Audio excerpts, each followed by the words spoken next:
right now. Good evening and thank you for joining us tonight at 10. I'm Louis Aguirre. And I'm Janice Fernandez. We want to get right to your top story tonight. Breaking news. A South Florida Congresswoman indicted, accused of stealing millions of dollars in federal disaster funds and using the money to support her congressional campaign. Congresswoman Sheila Cherfilus-McCormick now facing federal charges. She'd already been under investigation by the House Ethics Committee this summer. We have team coverage of the indictment tonight. Local 10's D.C. Bureau Chief Ben Kennedy standing by with reaction from Washington. But we begin with Local 10's Aaron Mabin in Miramar with the charges. Aaron. Janice and Louis, within the last hour, attorneys for the Congresswoman said they plan to fight to clear her name.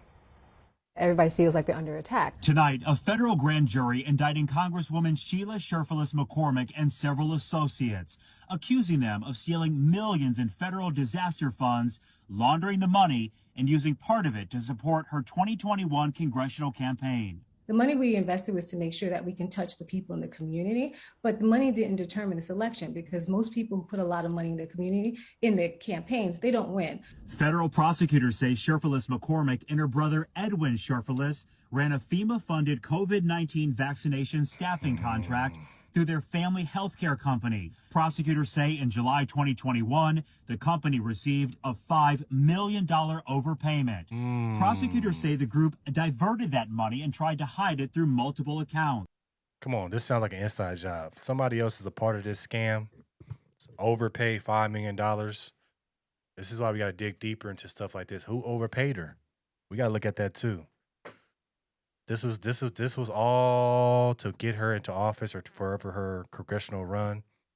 But she had that $5 million. All she had to do was give it back. But she knew what the play was. There's another partner in this.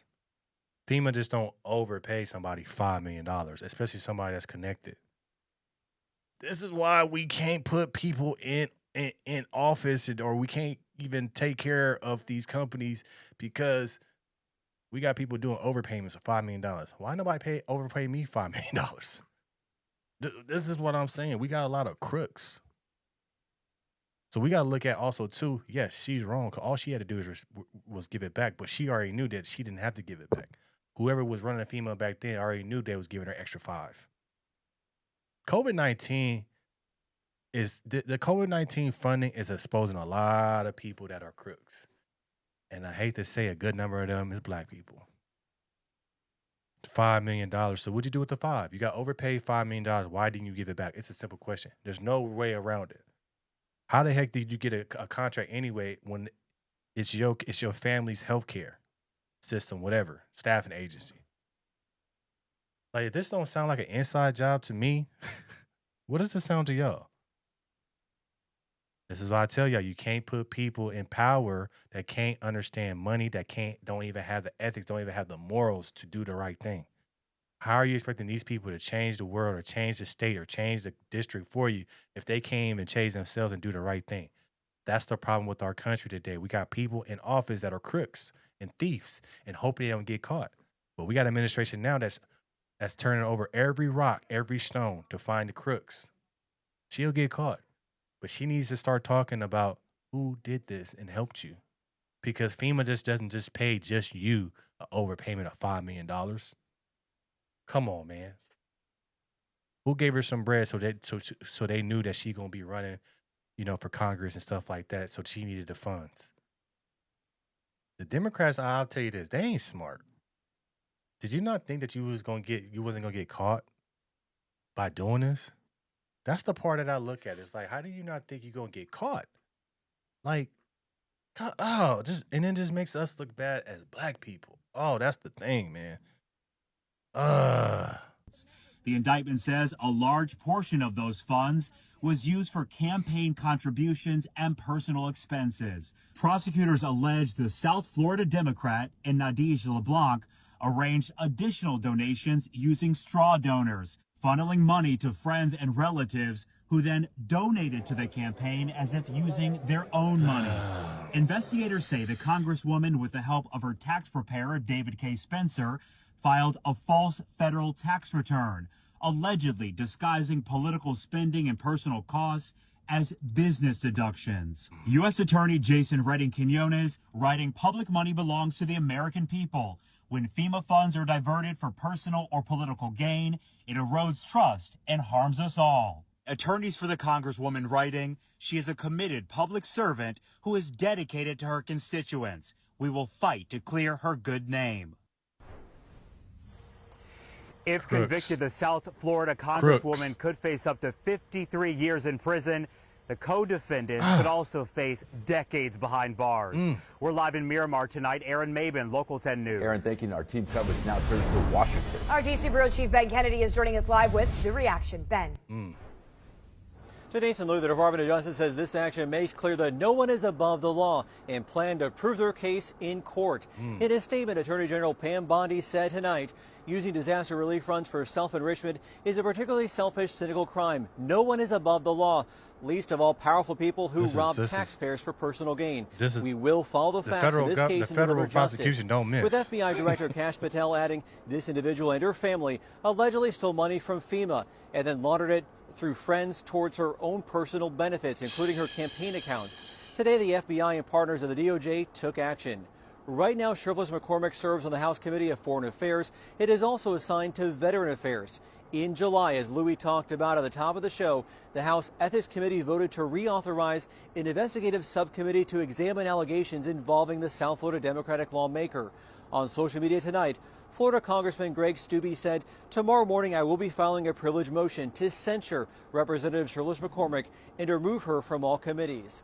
Tonight, back live here in D.C., she does remain an active member of Congress. In fact, she was reelected in 2024. Her current term ends in January 2027. You know what? She ain't going to make it to 2027. They kicking her off of all the subcommittees. Who knows what she was doing, backdoor deals. This is the thing you have to understand when we look at Democrats. When they get into office, they broke. They ain't got no money.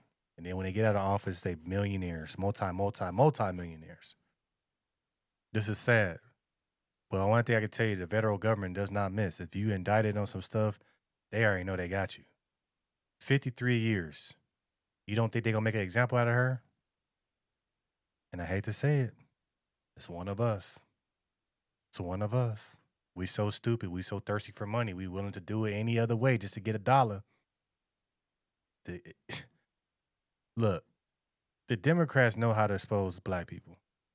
They make it seem like they're helping you, putting you in office, but when shit hits the fan, they disappear. Who's helping her? But we all know this was an inside job. Somebody gave her some extra bread to do some things to help with the congressional run, X, Y, and Z. Because if not, why wouldn't she get that money back? This is why when you are in the office, you got to have morals. Because you can be owned. If you don't keep doing the things that they tell you to do, you can be caught and they won't help you. She ain't getting no help. She's on the island. And you don't think the people that she gave the money to, her family that gave it back, if they put pressure on them, they not snitching? She's stuck. But it was a setup. Like when I hear some $5 million overpayment in FEMA funds, they don't do that just to anybody. And it's all of a sudden your company and you a congresswoman, about to be congresswoman, whatever. Come on now. Let's be smart. Let's not just say, oh, you automatically got $5 million. Oh, that was a setup. Somebody knew that she needed that bread for X, Y, Z. They gave it through FEMA funds and hoping that she did get caught. She did her job. She did what she had to do for those people, but now she on her own. Hopefully she can beat it. Hope she uses some of that $5 million to fight the case. But you have to understand why I don't like what about a lot of these Congress people is they get in the office with no money, good hearts, and they come out rich with no hearts. It's because they sold their soul. They see all the money going around. They got people saying, hey, just do this for me and I'll give you $5 million. How does the person with no money say no to that? They put them in positions of, I do need that money. We'll do it like this, you'll never get caught. But black politicians, stop falling for the okie doke. They want you to help right now, but later on, if you get caught, they're not going to help you. Who's going to help her? The federal government, FBI's on her. She's stuck. They're going to make an example out of her. 53 years? That seat, 2027, is going to be a Republican seat. But this is what they do. This is what they do. This is what they do. But I'm sad to see it had to be a sister. But they exposed her greed, and they got her. And now they're getting her again. So let me know your thoughts about this in the comments below. Make sure you like, share, and subscribe. Thank you for your support. We'll keep this thing going.